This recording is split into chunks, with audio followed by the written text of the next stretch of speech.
Major funding for KPBS Evening Edition has been made possible in part by the Conrad Prebys Foundation, Darlene Marcos Shiley, and by the following.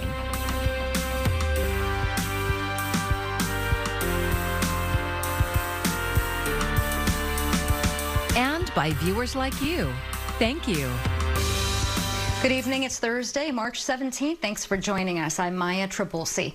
We're all still feeling it with every time we fill up. Painful prices at the pump, but tonight a new proposal by State Assembly Democrat aims at giving Californians a $400 tax rebate to ease the high price burden. KPBS Metro reporter Andrew Bowen with the political sticking points. Republicans wanted a 6-month gas tax holiday to ease the pain at the pump. But Democrats argue that would leave out Californians who are too poor to own a car but are still struggling with inflation.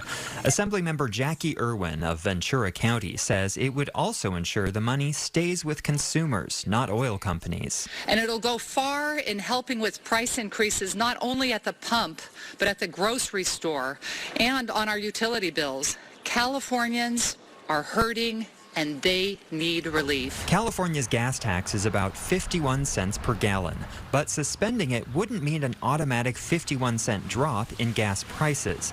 Economists have studied gas tax holidays in Indiana and Illinois. They found 70% of the savings went to consumers, while the rest was pocketed by gas producers. If you just write checks, 100% of that goes to consumers. If we did a gas tax holiday, some of it would go to producers. We don't know how much. I would think at least 30%, probably way more. In the case of California, would go to producers. Democrats say $400 would be the equivalent of a 1-year gas tax holiday for the average motorist who fills a 15-gallon tank once a week. They're still in talks with Governor Gavin Newsom, who's expected to present his own proposal for relief from high gas prices in the coming weeks. Andrew Bowen, KPBS News. Consumer advocates are calling for oil companies to publicly disclose their profits. Coming up on Evening Edition, how a proposed state bill could help keep gas prices in check. As the war in Ukraine enters its 4th week, the devastating toll on human life cannot be overstated. Russian forces are being accused of indiscriminate shelling and destruction, even targeting buildings clearly housing fleeing civilians. The latest now from reporter Emily Schmidt. On the 22nd day of war in Ukraine, Russia's invasion continues to move into unthinkable territory. I think that Putin has crossed all the red lines possible. In Mariupol, warnings came in white lines outside a theater, spelling out in Russian the word children to indicate what Ukrainian officials said were 1,200 women and children sheltered inside. It did not stop an attack. Thursday, survivors began to emerge. It's really devastating when the Russians kill civilians, and they kill pretty much, well, they spare nobody. The fighting did not spare what officials say were 21 people killed in Mariupol, a school and an arts club destroyed. It did not spare a man's wife and 2 children killed earlier this month trying to flee. Yes, I've managed to bury everyone. He remains resolute. We will not leave Kyiv. We will stay here till the end. Millions have fled, more than 1.9 million entering Poland in recent weeks. In comparison, since October, about 700 Ukrainian refugees have come to the U.S., according to the State Department. Sources say the Biden administration is looking for ways to help more refugees join families already in the U.S. So many seeking safety anywhere. Coming from a country where President Zelensky says everything now is a target. Emily Schmidt, KPBS News. And like Ukrainians, many Russians are also leaving their homeland in fear of danger and retaliation amid the war. Dozens have arrived at our southern border seeking asylum. Siblings Ravim and Regina left Russia on March 8th and traveled to Istanbul, Mexico City, and then to Tijuana. Ravim just turned 18, and in Russia, that means that he would have to go into combat and fight for that country. His 19-year-old sister, Regina, has been protesting against her country's invasion of Ukraine. They felt leaving Russia was their safest option. He's terrified, and he's also very, very against killing his own people. There's no second chances with Putin. He does not have mercy for his own people. The pair has family in Fresno and thought that the U.S. would allow them to make an asylum claim, but they were turned away because of Title 42. That's the Trump-era pandemic policy that expels asylum seekers, citing public health concerns. The brother and sister are now at a hotel in Tijuana, while other Russians wait at the port of entry. More help is on the way for local healthcare workers who have seen the worst of the pandemic. KPBS reporter Matt Hoffman says federal funding for mental health programs is sitting on the president's desk. Healthcare workers have been through a lot over the last 2 years of the pandemic.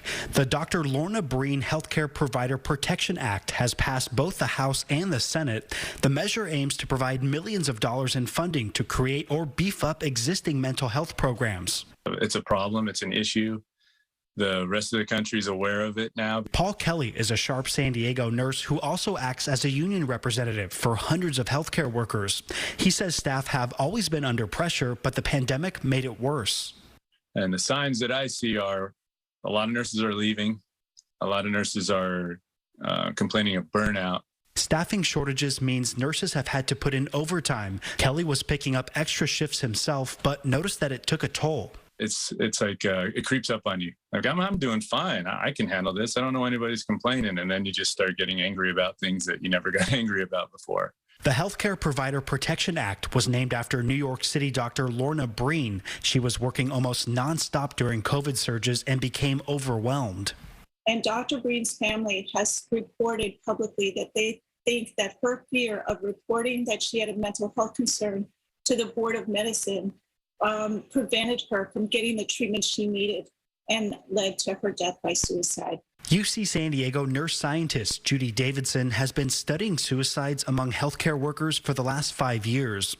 She says there's a stigma around mental health that has to be removed. Davidson also says that the reporting process must be kept private. She says in 2016, UCSD expanded a confidential suicide prevention program to all their healthcare workers. And lo and behold, it worked. After we launched that education, we got a group of employees that reported that they thought they were at risk, and we were able to move them into treatment before they had to lose their job or license. Programs like that are exactly what this legislation targets. You don't want people leaving healthcare because it stressed them out and they had nowhere to go. So the more opportunity we have for mental health care is always better. Davidson says her research shows nurses are at a higher risk of suicide compared to the general population, and the most common reason is due to the fear of losing their job or medical license. Matt Hoffman, KPBS News. We're starting to see the impact of the Federal Reserve raising interest rates by a 1/4 percentage point. Mortgage rates have risen above 4% for the first time since May of 2019. Housing finance agency Freddie Mac reports the 30-year fixed-rate mortgage averaged 4.16%, and that is up from 3.85% the week before. Sandag's Chief Data and Analytics Officer Ray Major says mortgages are not the only area consumers are likely to see increases. You're also going to see payments on variable rate loans like credit cards start to creep up also. So that's where you're going to see it first. But with a 1/4% increase, you won't feel it too much at the beginning. The Fed has signaled that it is just the first in a series of rate hikes expected over the next year. For that reason, now may be the best time to look into refinancing. It's March Madness time. The San Diego State Aztecs are the 8th seed and looking for their first ever tournament win against Creighton in Texas. Here at home, SDSU is playing host for the tournament's first 2 rounds. KPBS reporter Alexander Nguyen looks at the economic impact. Well, it's the best time of the year, NCAA tournament time.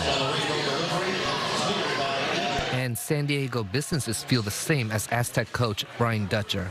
Well, you have St. Patty's Day and March Madness. For us, March Madness kind of wins out. Dirty Birds' Michael Feldman says he expects business to pick up once everything starts. So you have the Aztec game today at 4:30, which will be super busy, and then Friday and Sunday will be extra busy because you have a lot of the games here just around the corner at Viejas Arena. But it's not just sports bars that are seeing a boost from the NCAA tournament. Next door at the Cutting Edge Barbershop, owner Tony Ganaway says he's already seeing more customers come through. We definitely are seeing the surge already even today.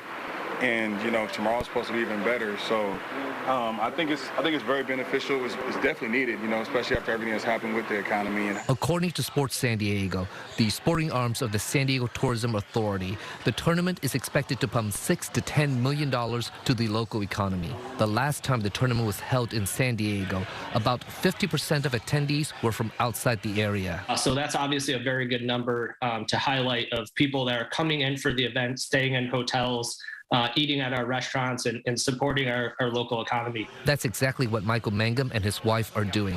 They flew in from Texas for the game. We love San Diego, love the weather out here. It's been neat so far, but I hope to enjoy our stay here. Alexander Nguyen, KPBS News. If the Aztecs beat Creighton tonight, they will face either Kansas or Texas Southern on Saturday.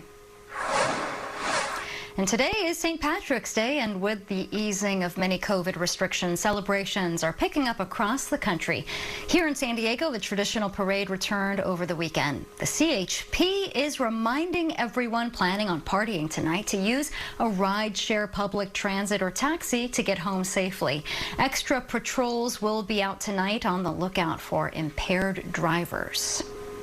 The city of Oceanside was at one point referred to as Ocean Slime, but now it's quickly becoming the next tourist hotspot in San Diego.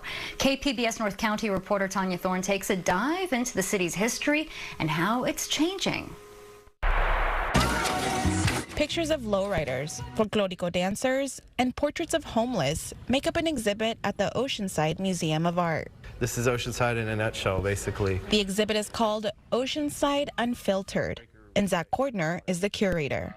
This show really shows how there's layers in our city that form what we are. And, it's not just about surfing. It's not just about the piers. It's all the different fabrics of the community coming together to weave what Oceanside is, which is this multicultural melting pot. He's a photographer and publisher for the Oathsider and Encinitas magazines. He says there are noticeable differences in the neighboring coastal cities. The main differences are the cultural differences, the ethnic differences. It's a lot of white people south of here, and that's just how it is. The city is about 36% Hispanic or Latino, while Carlsbad and Encinitas are each 14%, according to census data. Cordner says the differences aren't just ethnic. Oceanside, I think for the longest time, has had the stereotype that it's a rough city. There's gangs, there's homeless, prostitution, all sorts of things. But how did Oceanside get that rough stereotype? Christy Hawthorne is with the Oceanside Historical Society. With a name like Oceanside, it says it all. It was established in 1883 by Andrew Jackson Myers, and his sole purpose for developing his town of Oceanside was to bring people to it. She says the reason Oceanside stayed cheaper actually has to do with malls. In the 60s, the introduction of malls changed downtown USA and removed stores from Oceanside's downtown. So when our downtown changed and all of our department stores, shoe stores, clothing stores, they all went to the mall, what was left in Oceanside? Nothing. We had a lot of vacancies. Vacant storefronts and lots took over, and Oceanside became known as Ocean Slime. We were once this mecca of shopping and car buying with a high, tax revenue to used car lots, surplus stores, and empty vacancies. But that also made Oceanside cheaper, a place where a blue-collar working family could afford a home near the beach. 10 years ago, the average price for a home in Oceanside was $313,000, while the average price in Carlsbad was $559,000 and $709,000 in Encinitas. But now Oceanside's real estate prices are spiking. They've almost tripled in the past 10 years. That's much faster growth than in other nearby cities. Oceanside's nickname, Ocean Slime, is fading away. And Hawthorne says it's showing signs it will live up to its original potential as a resort city. In 1887, we actually got a resort hotel. It was called the South Pacific Hotel. It was a 4-story hotel that was right on the bluff about where the current Wyndham property is now. And it was built solely to attract new land buyers, visitors, and vacationers. I think within the last 10 years, things have really changed a lot for in the community. Zach Cordner with the Oceanside and Encinitas magazines will continue to document those changes, though he says the changes could hurt some communities. There'll be pockets like that, I think, that can weather the storm, but I think overall, all the different neighborhoods of Oceanside, prices are going to go up and locals are going to get squeezed out. It's a fact, and it's sad. We'll talk more about gentrification tomorrow. Tanya Thorne, KPBS News. Over 400 trees are taking root in public and private spaces in City Heights. KPBS Speaks City Heights reporter Jacob Ayer says it's part of an initiative to provide shade to the community while lowering temperatures and energy use in the neighborhood. The Cherokee Point and corridor neighborhoods in City Heights are seeing more green this St. Patrick's Day, but the color isn't for the holiday. It's from over 400 newly planted trees that include jacarandas, Hong Kong orchids, and Brisbane boxes. The city of San Diego has partnered with San Diego Gas and Electric on the initiative. Jimmy Webb is a utility forester with the company. Our plan is to give back about 10,000 trees every year. And so we've partnered with the city of San Diego today to plant 17 trees right here in an underserved community, Cherokee Point, and then we're going to add an additional 400 trees. Another organization working on providing shade to the community is Tree San Diego. Electra Fike Data is the director of the group and says they'll be passing out flyers in historically underserved communities to let residents know they can get free trees for their front and backyards. So we're focusing mostly on disadvantaged communities because they need expanded tree canopy to benefit from shade trees, to benefit from the reduction of energy use brought by trees that are shading an actual building. The city of San Diego says neighborhoods that don't have a lot of trees can become heat islands. Mature trees can make those neighborhoods up to 11 degrees cooler in the summer. And when you talk about planting trees, it's a legacy type thing. And J. Sterling Morton, the father of Arbor Day, said that the best time to plant a tree is 25 years ago. The second best time is today. And so whatever we do today is really for the next generation. The city of San Diego will water and maintain the new public trees to ensure they take root and grow. Webb says the next neighborhood SDG&E will be focusing on is Allied Gardens, while Fike Data's organization is looking to provide trees to San Diego's East Village. If you'd like a tree in your yard, go to branchoutsandiego.org to see if you qualify. Jacob Ayer, KPBS News. A new study suggests allergy season is getting worse, and it's all because of climate change. Wind-driven pollen is closely tied to temperature and precipitation changes, so as spring seasons get warmer earlier, plants could pollinate much earlier and for a longer period of time. The study found different tree pollen varieties that once varied in timing will eventually overlap with each other. By the end of this century, pollen season could begin 40 days earlier than now, and the pollen count could climb by 250%.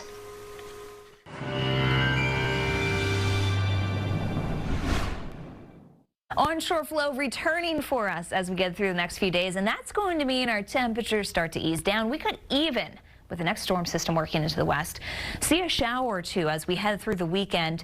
Notice, though, we are warming up into next week, so that showery weather, that cooler pattern, doesn't stick around for long. Tonight, we've got some of those clouds out there, but really not a lot of moisture. We're still dealing with a bit of offshore flow in general, so things are pretty quiet for us. 55 for the lows, Oceanside coming down into the mid-40s, Mount Laguna 43 for your low. And as we get into Friday, jet stream lifting off towards the north, keeping most of the southwest dry and keeping us mild, bright. Really no changes here. Late in the day, I think, is when we start to notice a bit more of that onshore flow returning, which is why Most of it were sunny and bright. 71 for the high as you look towards Escondido, 77, and Borrego Springs headed up to the mid-80s for the afternoon. But by Saturday, we've noticed those changes pushing into north. Now, Central California, getting some rain. Welcome showers, obviously. As we push into our region, there will be some sprinkles, I think, possible through Saturday night, but it's not going to be a lot of wet weather. It's going to be extremely limited, very hit or miss, which is why none of the icons are really showing it. And again, it's really late Saturday into Saturday night, so in between the days here. But we notice our Saturday mostly cloudy along the coast. Temperatures back into the mid-60s, so easing things down a little bit with that onshore flow, a few extra clouds. And that's true for our inland locations. Looking at a cloudy Saturday, temperatures only in the upper 60s versus upper 70s for tomorrow. So we will find that cool down, and that's going to hold enough through the weekend with the storm system coming in before next week when we really ramp up those temperatures again. High pressure will build back in. So Saturday in the mountains, we can actually get pretty breezy through the afternoon, so that's one of our concerns. But the good news is a lot of our winds have died down recently. Today, I think Friday is pretty quiet, and then by Saturday, we will be talking about a little bit of wind with more of those clouds. Desert communities cooling down to the 80s, even upper 70s by Sunday before warming up again next week. For KPBS News, I'm AccuWeather meteorologist Melissa Constanzer. Consumer advocates are calling for more transparency as gas prices continue to skyrocket here in California. Tony Lopez takes a look at how a new bill could shed some light on why we're paying so much at the pump.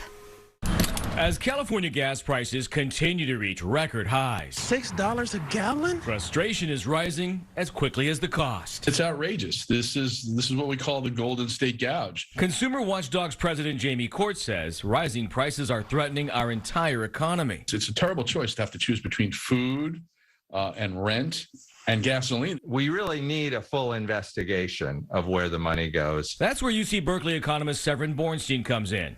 He spent years researching California gas prices and tells us there's so much we don't know about the gasoline price landscape. The real question is, where between the refinery and the pump is all the money being made? There's this extra piece, what I call the mystery gasoline surcharge, and that is adding an extra 30 cents a gallon. Now, some lawmakers are calling for more transparency in those prices. A new bill in the legislature would require California oil refineries to report the price they pay for crude oil and the finished gasoline they sell. So how could forcing fuel companies to publicly disclose profits help consumers? We're getting answers. They don't disclose them in California because if they did, they know they'd be under the scrutiny of the legislature and the governor and the attorney general. And that's exactly why they need to disclose them. There's also a new call to hold public hearings, similar to the ones that looked into the 2000 energy crisis that triggered rolling blackouts. They actually had the power to subpoena people, and they learned a lot. And I think that's where we really need to go. Supporters say public disclosure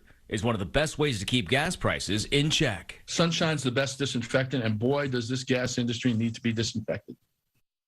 I'm Judy Woodruff. Tonight on the NewsHour, Dr. Anthony Fauci discusses the global rise in COVID cases attributed to a new subvariant. Coming up at 7 after Evening Edition on KPBS. The Lake Miramar Reservoir has plenty of new fish. Tonight, they are rainbow trout released by some elementary school students with an assignment to help the environment. KPBS education reporter MG Perez has more on today's special delivery. Oh my God! The excitement is overwhelming. Maybe one of you carry the pencils and the paper, and the other person carry the fish. That's a good idea. These second-grade students from High-Tech Elementary Mesa are spending their final moments with the young rainbow trout they have studied and helped raise. Stephanie Lance is the science teacher who led the learning about a trout's life cycle. It's tangible. It's right in front of them. They get to watch them hatch from eggs into alvin and then into fry. So they get to watch the whole process. Alvin and fry are names given to these young trout at different stages of their first few weeks alive. Can we release them now? The fish outgrew the classroom aquarium back at school in Claremont and now live in the Lake Miramar Reservoir, where they were released this morning after each was given a special blessing. So everyone can say their fish wish. Ready? Go. I wish for it to be careful and not get eaten by predators. The trout in the classroom program is more than just fun.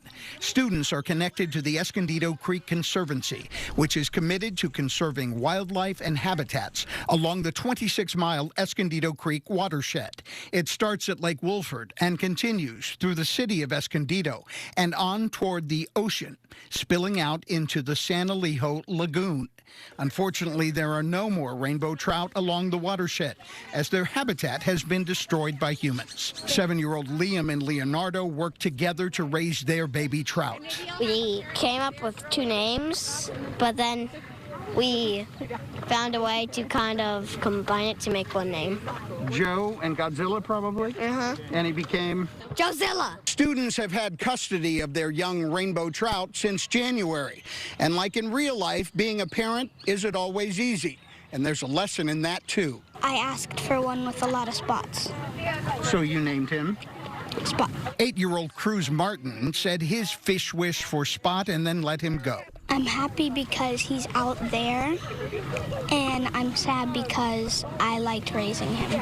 As they get older and they become more responsible for the world that is around them, they're aware enough to take the action to see trout make a return. As for Joezilla and his fellow fish... It's down. There you go. There you go. Good job. I see it! I see Joezilla! Tonight, they are home and on their way to a new life in the lake. MG Perez, KPBS News.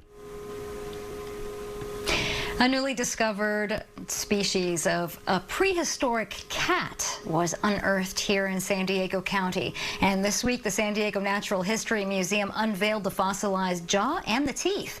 Scientists believe the saber-toothed animal lived over 40 million years ago and was about the size of a bobcat, and was one of the first species to have an exclusively meat-based diet. While now extinct, they believe the predator's traits still live on, including in some house cats. You can find tonight's stories on our website, kpbs.org. Thanks so much for joining us tonight. I'm Maya Trabulsi. Good night. Major funding for KPBS Evening Edition has been made possible in part by the Conrad Previs Foundation, Darlene Marco Shiley, and by the following.